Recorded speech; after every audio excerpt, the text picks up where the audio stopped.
Have you ever wondered how someone could find themselves trapped in an abusive relationship? It's a question that many people ask, but the answer is more complex than you might think. Abusive relationships come in many forms and aren't always easy to recognize. They can be emotional, where one person manipulates and controls the other through fear or guilt.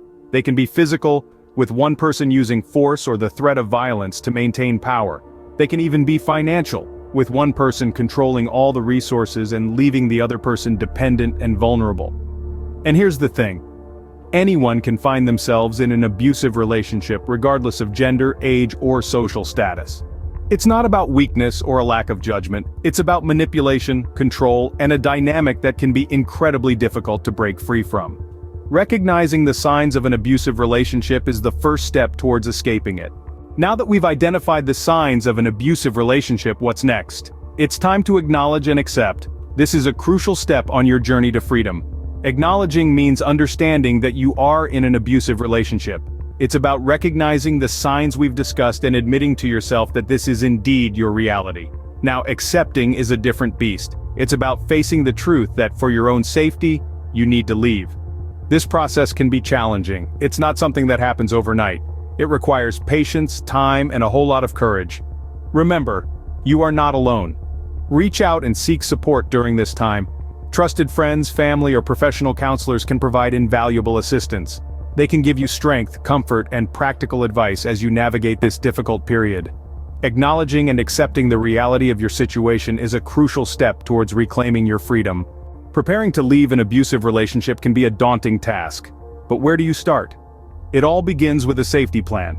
This is your roadmap out, your blueprint for escape.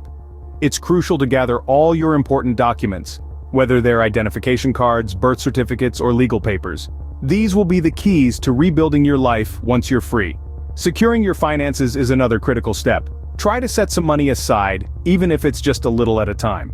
You'll need resources to establish your new life. Next, plan a safe place to stay. This could be with a trusted friend, a family member, or at a local shelter.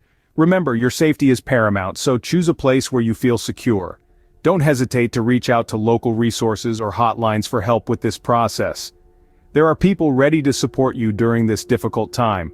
Preparation is key. With a solid plan in place, you're one step closer to escaping an abusive relationship. You've recognized the abuse, accepted the need to leave, and prepared a safety plan. Now it's time to take action. This step is crucial, and it requires decisiveness and care. The path ahead might seem daunting, but remember, you are not alone on this journey. There are supportive networks out there ready to assist you. If at any point during this process you feel threatened, do not hesitate to reach out to law enforcement. Their primary role is to protect and serve, and they are equipped to help in situations of domestic violence. It's okay to ask for help.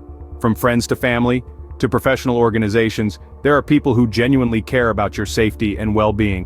You don't have to do this alone. Taking action can be the most difficult step, but it's also the most important. You have the strength to do this. You've escaped the abusive relationship. What comes next? It's essential to remember that the journey doesn't end here. It's merely a new chapter. Now, it's time to heal, and professional help can be incredibly valuable in this process. Therapists, counselors, and support groups can provide the tools to navigate the complex emotions and trauma you might be experiencing. Self-care is another critical factor during this time. Listen to your body and your feelings, and allow yourself to heal at your own pace. Do the things you love, rediscover your passions, and take this time to rebuild your life. It's perfectly normal to experience a spectrum of emotions. There might be days of overwhelming sadness, anger, or even guilt. But remember, it's okay to feel these emotions. They're part of the healing process. Leaving an abusive relationship is just the beginning. Healing and rebuilding your life will take time, but remember, you are not alone. There are resources and people ready to help you through this journey.